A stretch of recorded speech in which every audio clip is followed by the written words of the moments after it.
नमस्कार दोस्तों, आप सभी का स्वागत है। तो आज हम बहुत दिनों के बाद क्लास की ओर लौट रहे हैं। थोड़ा तबीयत का इशू था, पर अब सब कुछ सही है। अब आपको कंटिन्यू क्लासेस मिलती रहेंगी।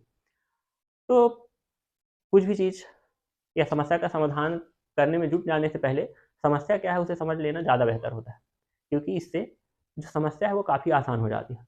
तो वैसे ही हम आज गणित का एक टॉपिक है दशमलव, उसे हम देखने वाले हैं बहुत ही सरल और आसान तरीके से। एक बार आप अपना समय देते हैं तो वह समय जाया नहीं जाएगा और आगे के लिए काफ़ी कम समय में आप इसको रिवाइज कर सकते हैं। तो दशमलव को समझने से पहले हम समझते हैं कि गणित है क्या वस्तुतः। तो गणित, चाहे अंक गणित हो, बीज गणित हो या रेखा गणित हो, सबकी सभी सारी अवधारणाएं अमूर्त हैं। और इन संकल्पनाओं, जो अमूर्त संकल्पनाएं हैं, उनको मूर्त रूप दिया जाता है, लेकिन हम जैसा पढ़ते हैं और जैसा हम यहाँ लिखेंगे वो सभी के सभी अमूर्त हैं। ये संकेत सिर्फ अमूर्तता को प्रकट कर रहे हैं और हमें इन अमूर्तताओं की अवधारणाओं को मूर्त रूप में बच्चों को समझाना होता है या हमें खुद समझना होता है। इसीलिए ये अन्य विषयों से थोड़े अलग होते हैं, क्योंकि इनमें जो कुछ भी है सब अमूर्त है। तो आज हम जो दशमलव का चैप्टर पढ़ने वाले हैं, इसका जो आविष्कार या खोज चीन में हुआ, तो इससे जो गणितीय संकल्पनाएं हैं, गणित की गणनाएं हैं, वो काफ़ी सूक्ष्मतम रूप से होने लगी। और दशमलव का आविष्कार शून्य के आविष्कार के जैसा ही बहुत महत्वपूर्ण है। अगर आज जो ये सुपर कंप्यूटर, अंतरिक्ष यान और चंद्रमा पर व्यक्ति पहुंच पाया है, तो उस पर दशमलव का बहुत बड़ा योगदान है, क्योंकि प्रौद्योगिकी में सूक्ष्मतम गणनाएं बहुत इंपॉर्टेंट है और उन सूक्ष्मतम गणनाओं को करने के लिए दशमलव का उपयोग होता ही होता है। तो साधारणतः जो दशमलव है दो प्रकार के होते हैं, एक साधारण, एक असाधारण टाइप के। एक साधारण मतलब जिनकी सीमाएं होती है, और एक प्रकार की दशमलव संख्या ऐसी होती है जो सतत रूप से चलती रहती हैं, उनकी कोई सीमा नहीं होती, जैसा कि आप देख सकते हैं। जैसे मान लो 2/3 है या 1/3 है। अगर आप इनको भाग देंगे या इनके आंसर से निकालेंगे तो ये असतत रूप से, सॉरी, सतत रूप से इनके अंक निकलते जाएंगे, लेकिन पूर्ण रूप से इनको विभाजित नहीं किया जा सकता। तो इनको बोलते हैं सतत। और ऐसी संख्याएं जिनका भाग कुछ दशमलव कुछ संख्याओं के बाद आसानी से चला जाता है, पूर्ण रूप से विभाजित हो जाता है, उनको बोलते हैं साधारण। ठीक है।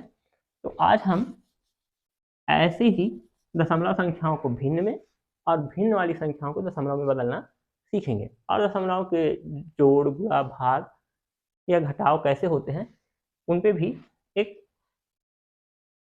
सुविकसित अवधारणा का विकास करेंगे। तो सबसे पहले हम देखते हैं साधारण। तो जो साधारण दशमलव की संख्याएं हैं उनको भिन्न रूप में व्यक्त करने के लिए तो हम देखते हैं 3.75।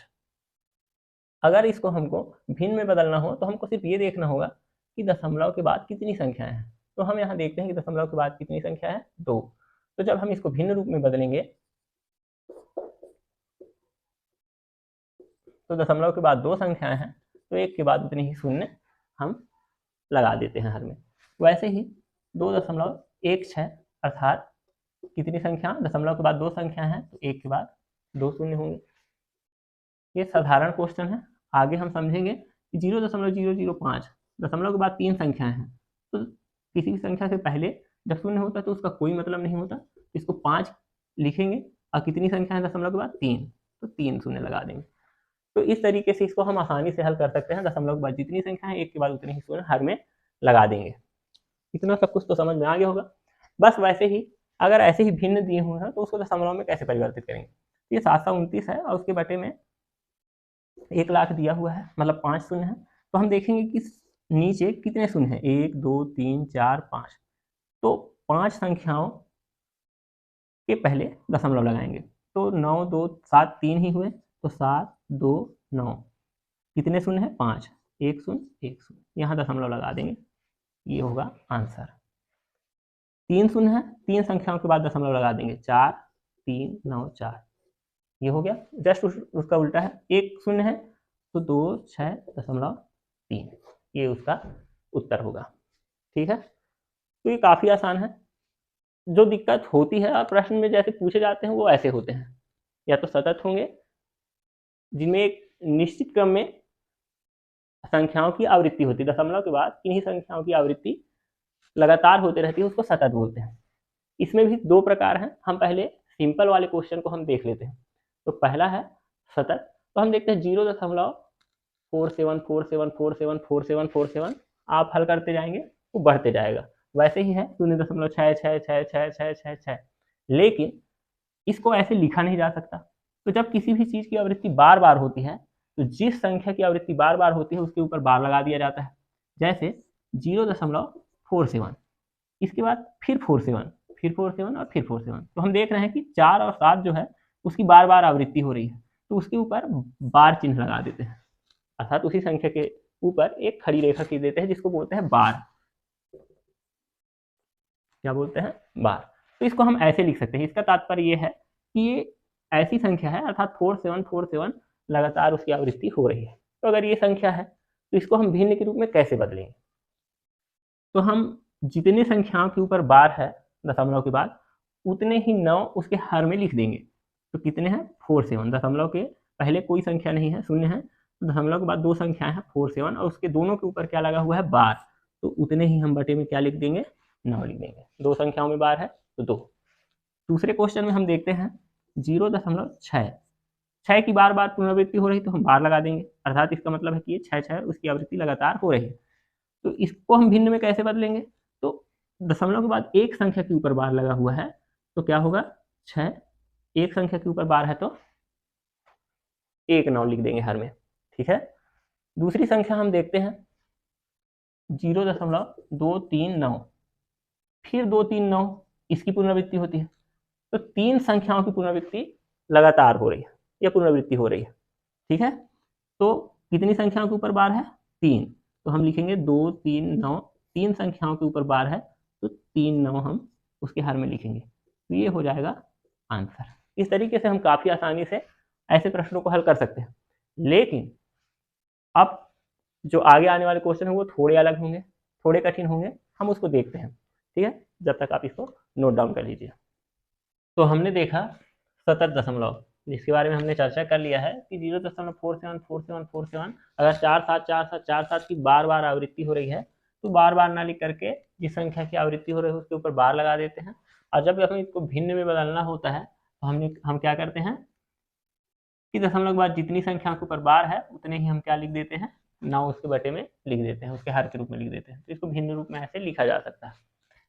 अब हम थोड़ा अलग क्वेश्चन देखते हैं कि दशमलव की कुछ संख्याओं में बार हो, कुछ संख्याओं में बार ना हो, तब हम क्या करेंगे? तो थोड़ा समझने की जरूरत है कि जितनी संख्याओं के ऊपर बार है उसके लिए हम उसके हर में 9 लिखेंगे और जिन संख्याओं में बार नहीं है उसके जगह पे 0 लिखेंगे। और जो ये संख्याएं जिनके ऊपर बार नहीं है उसको हम अंश से घटा देंगे। तो हम देखते हैं कि यहाँ 0.28 है, तो सबसे पहले तो हम लिखेंगे 2 और 8। कितनी संख्याओं के ऊपर बार है? एक संख्या के ऊपर, तो सबसे पहले हम लिखेंगे 9। कितनी संख्याओं के ऊपर बार नहीं है? एक संख्या के ऊपर, तो उतने ही हम क्या लिखेंगे? 0। और जिस संख्या के ऊपर बार नहीं है उस संख्या को हम किससे घटा देंगे? अंश से घटा देंगे। तो एकदम आसान है। जिस संख्या के ऊपर बार है सबसे पहले जितने अंक के ऊपर बार है, एक अंक के ऊपर बार है तो 1 9 लिख दिए। जितने अंक के ऊपर बार नहीं है उतना हम 0 लिख देते हैं। और जितने अंक के ऊपर बार नहीं है या जिस संख्या के ऊपर बार चिन्ह नहीं है उसको हम क्या करेंगे? अंश से घटा देंगे। ये हो गया। तो हम इसको आगे हल कर सकते हैं। 28 से 2 घटाना है तो क्या हो जाएगा? 26 और उसके बटे में क्या आ जाएगा? 90। एकदम आसान है। दूसरा क्वेश्चन देखते हैं और आसानी समझ में आ जाएगा। दशमलव के बाद 3 संख्याएं हैं, हम देखते हैं 2 संख्याओं के ऊपर बार है। कितनी संख्याओं के ऊपर? 2। तो सबसे पहले तो हम जो लिखा है उसको लिखेंगे। कितने संख्या के ऊपर बार है? 2। तो उतने ही हम क्या लिख लेंगे? 9 हर में। अब कितनी संख्याओं के ऊपर बार नहीं है? तो एक संख्या के ऊपर बार नहीं है तो हम क्या लिख लेंगे? 0। और जिस संख्या के ऊपर बार नहीं है उसको हमको किससे घटाना है? अंश से घटाना है। तो हम अब इसको घटा सकते हैं आसानी से। तो इसको जब हम हल करेंगे तो 829 से 8 घटेगा तो 821 हो जाएगा और ये सेम रहेगा। ठीक है। एक क्वेश्चन और देखते हैं। 0.57 एक संख्या के ऊपर बार है, एक संख्या के ऊपर बार नहीं है। तो पहले हम लिख देंगे 57 अर्थात 57 लिखेंगे। एक संख्या के ऊपर बार है तो 1 9 उसके हर में, और एक संख्या पे बार नहीं है तो उसकी जगह पे 0, और जिस संख्या पे बार नहीं उसको क्या कर देंगे, इससे घटा देंगे। कितना आ जाएगा 52/90, ये होगा उत्तर। ठीक है, काफी आसान है। अब हम देखते हैं, अभी तक तो जितनी संख्या देखी दशमलव से पहले कोई भी संख्या या पूर्ण संख्या नहीं थी। अब हम देखते हैं कि पूर्ण संख्या वाले, दशमलव के पहले कोई संख्या हो, पूर्ण संख्या हो, तो हम देखते हैं कि इसमें 16 दशमलव करके लिखा हुआ है, तो पूरा सेम हल करेंगे, बस इसको 2 भागों में विभाजित कर लेंगे। जो पूर्ण है उसको अलग हल करेंगे, और जो दशमलव में है उसको अलग हल करेंगे, और फिर बाद में एक साथ लिख देंगे। तो इसमें है 16.438 और 8 के ऊपर है बार। तो हम पहले इसको अलग कर लेंगे 2 भागों में। तो 16 को हम अलग करके लिख देते हैं, उसको कुछ नहीं करना है, वो 16 का 16 रहेगा। अब हम इसको देखते हैं, हमारे पास बचा 4 3 8। कितने संख्या के ऊपर बार है, एक संख्या के ऊपर, तो कितने शून्य लिखेंगे, एक। कितने 9 लिखेंगे, एक। कितनी संख्या के ऊपर बार नहीं है, 2 संख्या के ऊपर, तो उतने शून्य लिख देंगे। अब जिसके ऊपर बार चिन्ह नहीं है, अर्थात 43, अर्थात 43 के ऊपर क्या नहीं है, बार नहीं, तो उसको हम अंश से घटा देंगे। अर्थात 43 के ऊपर 43, 4 और 3 ऐसी संख्या है जिसके ऊपर क्या नहीं है, बार नहीं है, तो उतने को ही हमको यहाँ घटाना है। तो 438 से घटा देंगे 43, तो कितना हो जाएगा 395/900, ये हो गया इसका आंसर। इसको हल करते हैं।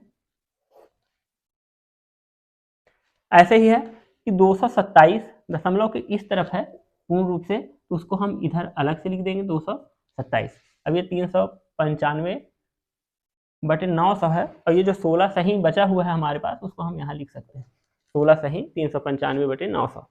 तो 227 को हम इस तरफ कर देते हैं, दशमलव वाली संख्याओं को हम हल करते हैं।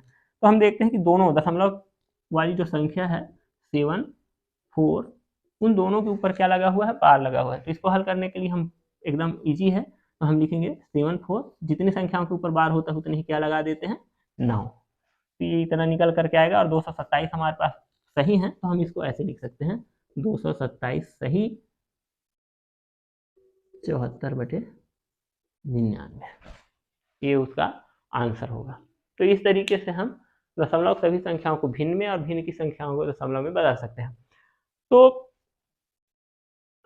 उम्मीद है आपको ये वीडियो अच्छी लगी हो, और दशमलव से संबंधित जो जोड़ गुणा भाग और घटाने की प्रक्रिया है उसको हम अगले नेक्स्ट वीडियो में देखेंगे। तो अगर आपको ये वीडियो अच्छी लगी हो, हेल्पफुल लगी हो, तो वीडियो को शेयर करें, लाइक करें और चैनल को सब्सक्राइब करें। धन्यवाद।